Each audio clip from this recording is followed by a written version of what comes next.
La team, bonjour. J'espère que vous allez bien et que vous portez bien depuis vos positions. Quant à moi, je vais très bien. Les gars, nous allons écouter ici la vidéo de Oumar Cheikh Keïta qui va vous expliquer ce qui se passe à Kidal et qui va vous dire les vraies raisons de l'intervention de l'armée malienne à Kidal. Pourquoi? Parce que si vous remarquez, pour ceux qui ont l'habitude de lire les commentaires, depuis que nous postons, même ici sur notre chaîne, le fait que l'armée malienne est en train d'entrer à Kidal, il y a beaucoup d'Africains qui sont contre. Il y a beaucoup qui insultent l'armée malienne. Il y a beaucoup qui avancent des propos comme quoi l'armée malienne va perdre. Oh, les rebelles de Kidal vont les massacrer. Oh, il faut s'asseoir sur la table de négociation. Il y a des personnes qui ne maîtrisent pas les enjeux. Il y a des personnes qui ne comprennent pas que le gouvernement malien a déjà trop baissé les chines face à ces terroristes qui ont toujours terrorisé les populations. Et que maintenant, il était temps pour que l'armée prenne ses responsabilités. Enfin, si vous avez un président civil, ok, vous allez comprendre le fait que même quand ces populations se font tuer, il essaie toujours de négocier. Mais quand vous avez un président militaire, est-ce qu'il doit toujours négocier quand son peuple se fait tuer? Bon, moi je pose la question. Le bateau de Tombouctou a été attaqué. Qu'est-ce que le président Assimi Goïta doit faire? Si vous êtes président, à la place du président Assimi Goïta, qu'est-ce que vous allez faire? Les populations ont été assassinées. Les villages incendiés. Des innocents kidnappés. Des femmes violées. Le bétail massacré et volé. Si vous étiez à la place du président Assimi Goïta, que feriez-vous? Ne nous limitons pas que sur le président Assimi Goïta. Si vous étiez à la place du président Ibrahim Traoré, que feriez-vous? Si vous étiez à la place du président Abdourahmane Tiani, que feriez-vous? Avant donc de venir commenter en disant que l'armée malienne devait baisser les chines et aller encore négocier avec ces terroristes qui passent sur la télévision française, réfléchissez. Parce que si les terroristes passent sur les télévisions nationales françaises, sur les télévisions françaises, ça veut tout simplement dire que la France aussi a approuvé ce qui se passe et donc elle est forcément derrière tout ce qui se passe. Il faut le savoir de manière claire, il ne faut pas le nier. Parce que si ce n'était pas le cas, je pense que le gouvernement français devait sanctionner tous ces médias qui donnent la parole aux terroristes sur leur territoire et sur leur chaîne de télévision. Parce que, imaginez-vous un seul instant, les terroristes attaquent la France aujourd'hui et que ces terroristes-là partent au Niger ou bien au Mali et qu'on leur donne la parole sur une télévision nigérienne ou bien alors malienne. Que se passerait-il? Qu'est-ce que la diplomatie française ne dira pas? Et pourquoi quand c'est le cas du Mali, il faut accepter? Donc, écoutons ici ensemble la sortie de Oumar Cheikh Keïta sur l'entrée de l'armée malienne à Kidal et les frappements qui se passent là-bas à l'heure où nous parlons. La team, écoutons ensemble. Aujourd'hui, on a pris la route pour Kidal. Qu'est-ce qu'on va faire à Kidal? Qu'est-ce qu'on ne doit pas faire à Kidal? Pourquoi on va à Kidal? Quand Nicolas Sarkozy était au pouvoir, écoutez-moi très bien, je vous en prie. Quand Nicolas Sarkozy était au pouvoir, après que le Mali ait été humilié, aujourd'hui, je veux bien savoir quel est ce pays européen qui accepterait de détruire son armée au motif de se développer. C'est pourquoi je dis le Mali doit porter plainte contre Alpha Oumar Konaré et tous ces petits politiciens véreux qui aujourd'hui veulent dire à Assimi que ceci ou cela. Le Mali doit porter plainte. Alors je vais vous expliquer pourquoi on doit porter plainte contre Alpha Oumar Konaré ainsi que tous ceux qui ont contribué au démembrement, à la décapitation de notre armée au nom de la paix. Quand Vladimir Poutine est venu au pouvoir, les Américains avaient blagué le dernier président de l'URSS. Ce n'était pas encore la Fédération de Russie, c'était l'URSS, puisque c'était le KGB. Maintenant, c'est le FSB. Les Américains ont blagué. Le dernier président, je n'ai pas son nom en tête, d'ouvrir la Russie. Et en ouvrant la Russie, Dieu merci, ils ont demandé à la Russie de se débarrasser d'un certain nombre d'armes nucléaires, balistiques, longue portée, destruction massive. La Russie était tombée. Mais la Russie n'était pas humiliée. Quand le président a compris qu'il était en train de commettre une erreur, voilà comment Vladimir Poutine a capté l'esprit. Il a appelé tout de suite Poutine à côté de lui. Et en partant, il a laissé Poutine aux affaires. Et Poutine, en patriote, il dit, il faut relever la Russie. Il faut relever la Russie. Tant que nous ne serons pas à la même, sinon au-delà de la puissance ou de la capacité militaire des Américains et des Occidentaux, on ne sera rien. Gorbatchev, merci beaucoup. Sois béni Adama Diallo. Gorbatchev. Tant qu'on n'aura pas cette capacité militaire, on ne sera rien. Et la Russie a commencé à reconstruire son armée, à moderniser son armée. C'est dans ça que l'Ukraine est partie. Vous comprenez? Maintenant, comment un professeur d'histoire, en la personne de Alpha Oumar Konaré, j'ai honte même quand je m'appelle Oumar, ça me fait honte. Je ne suis pas agrégé en histoire comme lui. Il était professeur d'histoire, notre ancien président. Alors, comment un professeur d'histoire qui connaît l'histoire contemporaine a pu se laisser manipuler à ce point?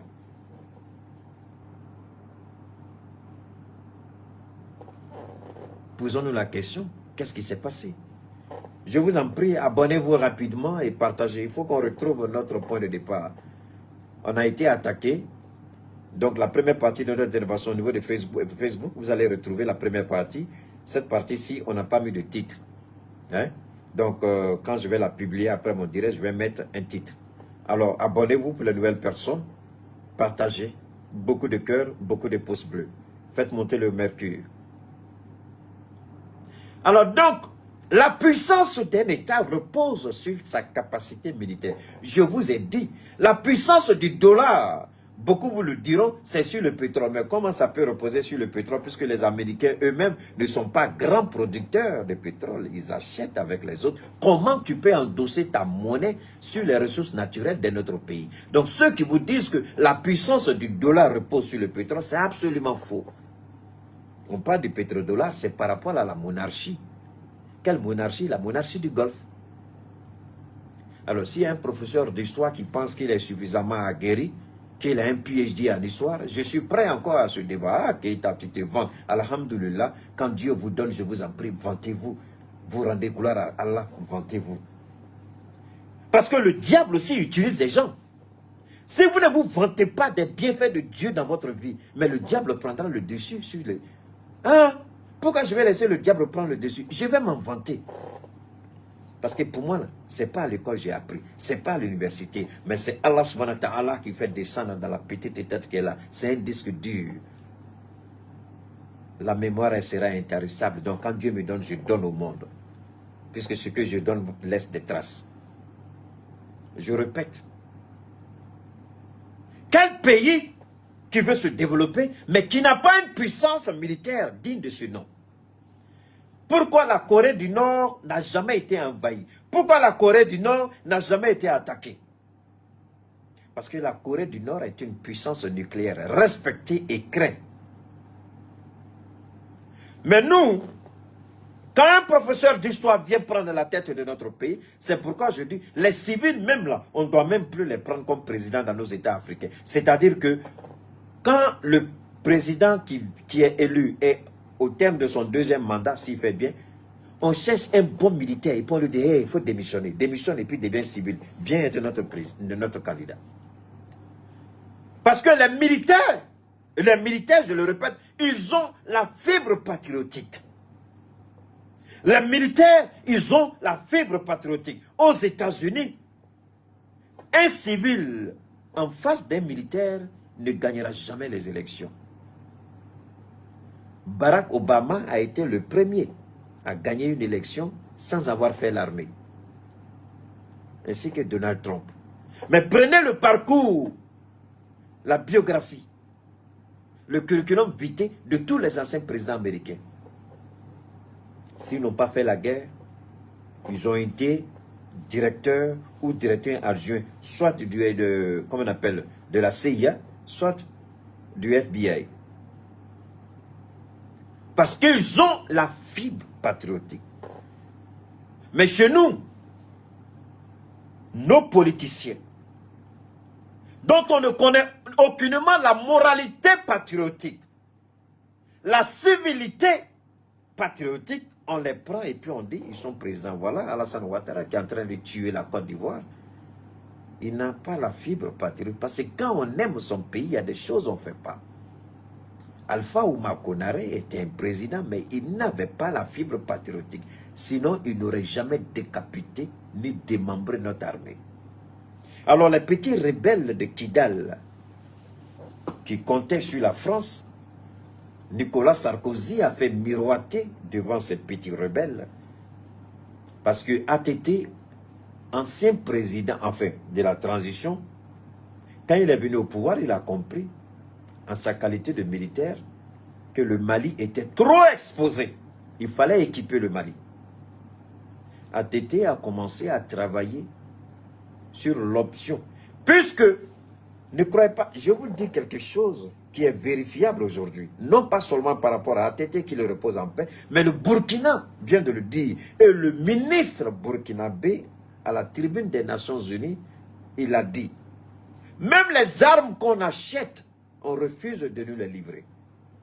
C'est récemment que le Togo a livré près de 600 pick-up blindés au Burkina Faso, qui étaient bloqués. Il a fallu que le Togo aille à la tribune des Nations Unies pour tenir ce discours afin que le lendemain, le Burkina reçoive ses véhicules. Mais malgré ça, regardez des gens qui nous disent, je vous en prie, écoutez très bien, je suis en train de faire un déroulement et en même temps un cours d'histoire. Écoutez très bien, je vous en prie. Pendant que la France se vante, depuis que nous sommes partis, c'est l'insécurité totale. La France avoue directement et indirectement qu'elle avait une responsabilité, qu'elle a eue et qu'elle a toujours une responsabilité dans ce qui se joue dans nos États. 1. Vous dites,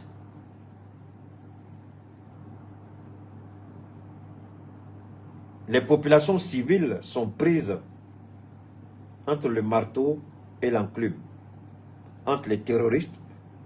Vous avez pris le pouvoir, vous êtes un gouvernement illégal, illégitime. Les populations sont exposées. Mais je voudrais vous poser une question. Vous avez tous entendu Alain Foucault. Faites monter le mercure, je vous en prie. Faites monter le mercure. Vous avez tous entendu Alain Foucault par rapport à la Centrafrique. Comment les Centrafricains s'entraînaient avec des bâtons. Je dis bien avec des bâtons.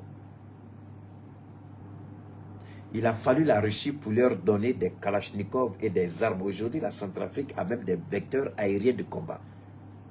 Que la France voulait donner des armes qui ont été récupérées sur des terroristes. C'est ces armes-là que la France voulait donner à l'armée centrafricaine. Après, pour accuser cette armée d'avoir tué les populations civiles. Et c'est ce pays-là, malheureux, incapable, menteur, voleur, criminel, assassin. Et c'est eux qui disent que depuis qu'ils sont partis, nous on a des problèmes. Mais qui a mis le Mali dans la zone rouge? C'est la France. Aujourd'hui, Air France est en train de négocier. Nos États ne sont pas prêts à reprendre le service. On a déjà donné une grande partie du créneau horaire de Air France à Royal Air Maroc. C'est vrai. Même si je n'apprécie pas trop l'attitude du roi du Maroc ou le gouvernement marocain ou les petits journalistes marocains, mais Royal Air Maroc, merci pour avoir récupéré les créneaux. C'est pas fini, il y a d'autres compagnies qui sont en train de venir et on est en train de donner les horaires de Air France à ces compagnies-là. C'est parce que maintenant on a refusé, juste une parenthèse, comme on a refusé et les gens n'ont pas fait la connexion, comme on a refusé de permettre à Air France de revenir au Mali et au Burkina, je vous en prie, écoutez-moi très bien, comme on a refusé, la France a décidé de punir nos étudiants qui sont en France. Les étudiants ont reçu, je vais voir si j'ai, donne-moi une seconde, je vais voir si j'ai ça ici, je crois que je dois voir, je vais vous lire, voilà ça ici.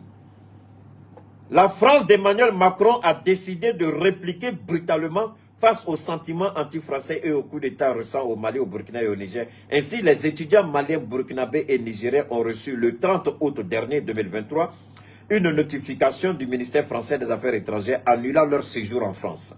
C'est pas tout. L'information est rapportée par le lanceur d'alerte Boris Berba. J'ai le regret, voilà ce qu'ils ont écrit, ce que le ministère a envoyé. J'ai le regret de vous informer que nous annulons notre soutien pour votre séjour en France. Toutes les prestations de Campus France sont annulées. Billets d'avion, allocations et assurance santé.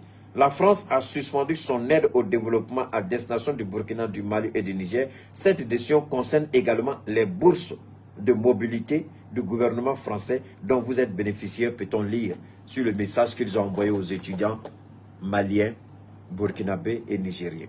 Donc la France a décidé.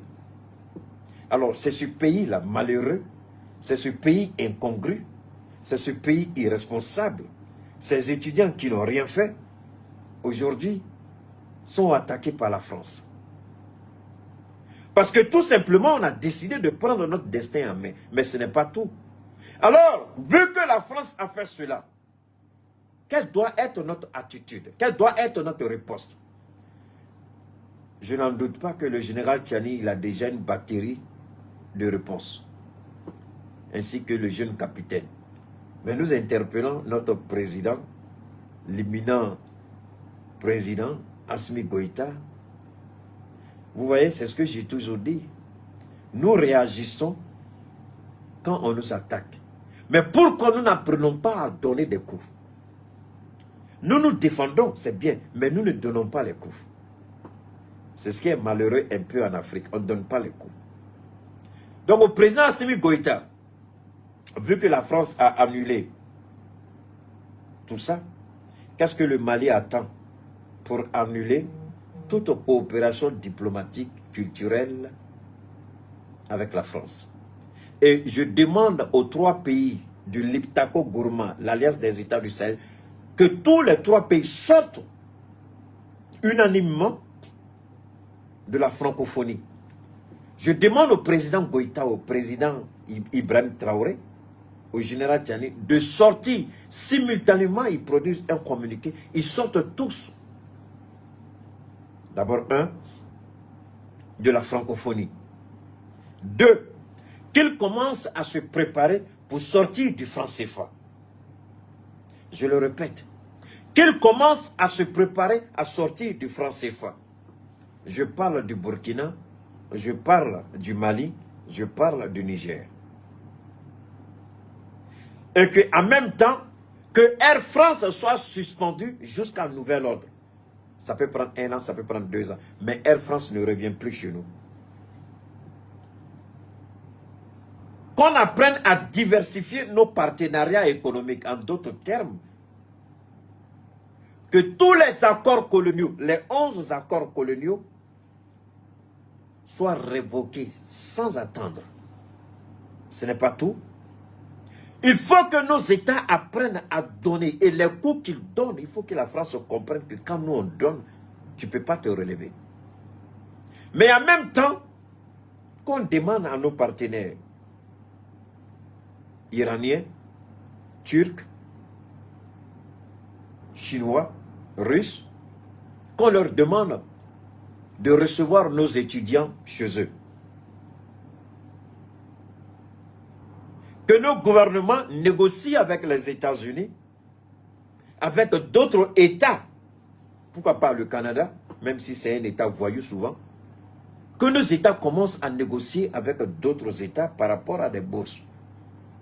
Que les étudiants de ces trois pays-là, que nos différents gouvernements rapidement rapatrient nos étudiants chez nous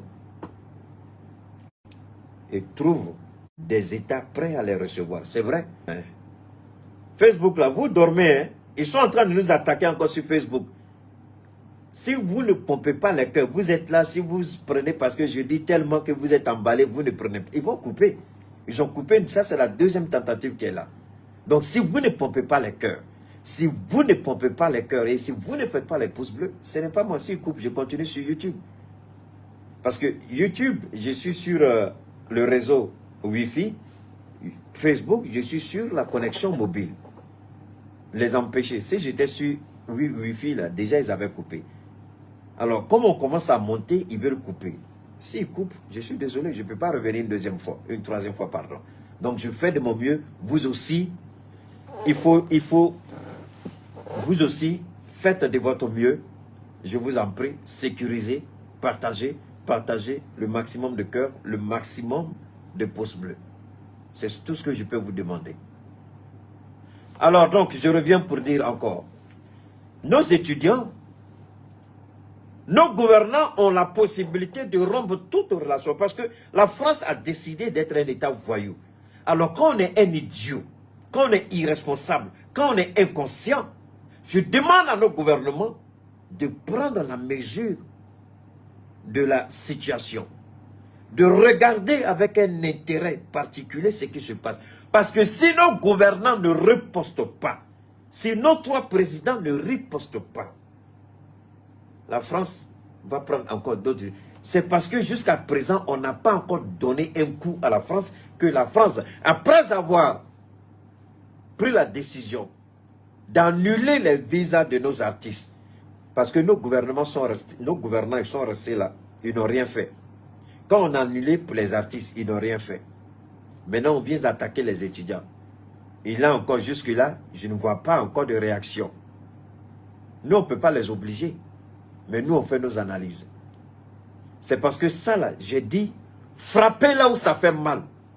Parce que si on avait frappé, peut-être que la France aurait réfléchi 2-3 fois avant de prendre la décision qu'elle a prise. Si on avait sonné la France, si on avait allumé la France, si on avait mis la France à sa place, peut-être que la France allait bien réfléchir 2 à 3 reprises avant de prendre telle décision. Donc moi, j'interpelle nos gouvernements. Parce que si vous êtes là seulement pour riposter, bon, c'est vous qui gouvernez les pays, hein, c'est pas nous. Mais j'ai appris une chose. Souvent, quand on donne le coup, le premier, et quand on donne un bon coup, on a du mal à se ressaisir. Et ce qui n'a jamais été fait, il faut que nos États le fassent aujourd'hui. Apprendre à donner des coups. Et des coups violents. De sorte que la France, quand elle va finir de tourner sur elle-même, là, quand elle va se ressaisir, elle va se dire, mais c'est pas possible. Je ne pensais pas qu'on pouvait me faire ça. Monsieur Assimi Goïta, Monsieur Tiani, Monsieur Ibrahim, on vous regarde. Prenez des décisions courageuses et mettez un terme à la bêtise morale de la France. Si nécessaire, pourquoi ne pas rompre toutes les relations diplomatiques avec la France? Toutes les relations diplomatiques auront avec la France, c'est fini. On ignore la France, on met la France KO. Et c'est pas tout, on se prépare à quitter le franc CFA. On se prépare pour quitter définitivement le franc CFA. Alors, comme la France m'a dit, c'est pourquoi j'ai dit, par rapport à quand Assimi a dit qu'il faut aller aux élections présidentielles, beaucoup n'ont pas compris.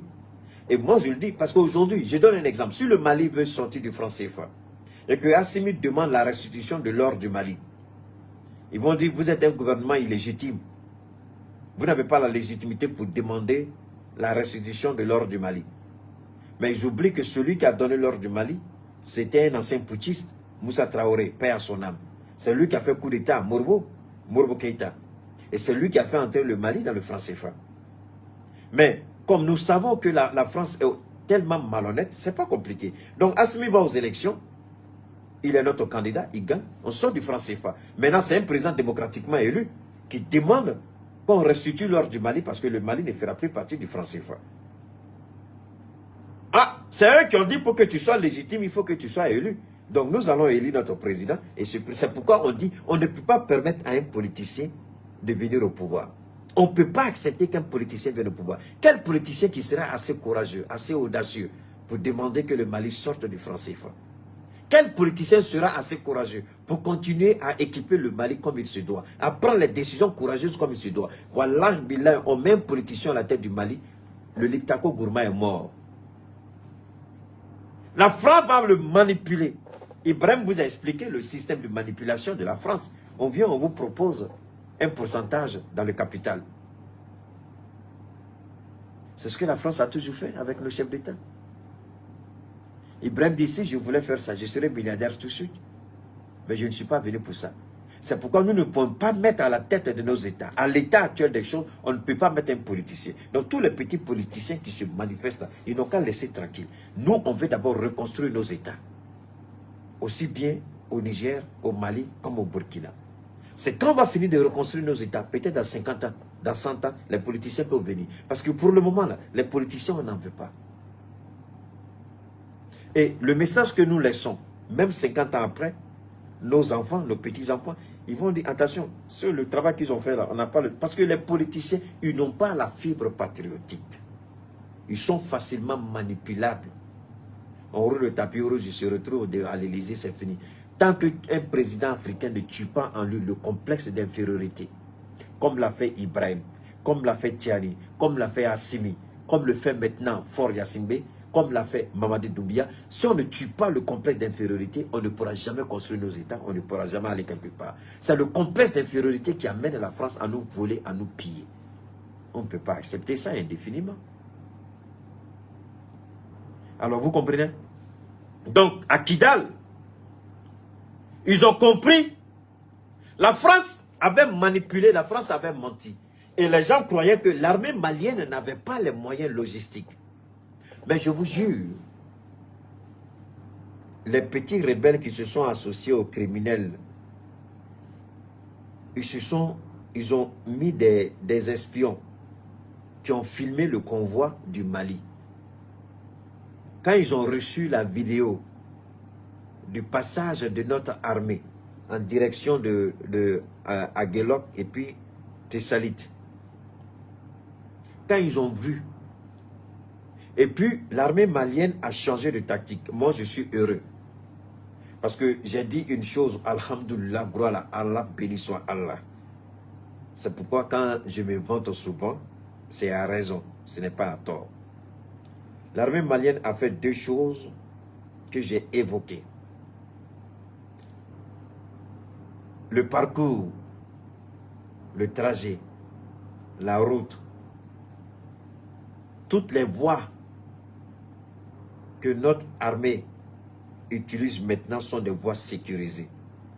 Parce que après l'attaque du bateau de Tombouctou, j'ai dit, il faut qu'on mène des enquêtes internes pour savoir ce qui s'est passé. Forcément, il y a eu une fuite. Bon, ils ont compris que Keïta a parlé, c'est grave, c'est ce qu'ils vont faire. Effectivement, les informations ont été resserrées. Donc, ceux qui sont au courant désormais du déplacement de nos militaires, c'est une poignée de personnes. J'ai dit bien une poignée de personnes. Ce n'est pas des informations désormais qui sont divulguées n'importe comment. Une poignée de personnes.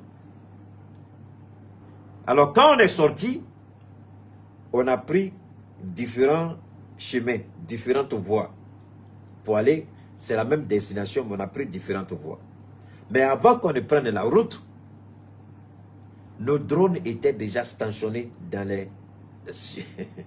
nos drones étaient dans les airs, dans les nuages, en train de donner les informations sur tout le parcours. Mais, quand les terroristes ont tenté de sortir leur tête. Les espions leur ont dit, hé, hé, hé,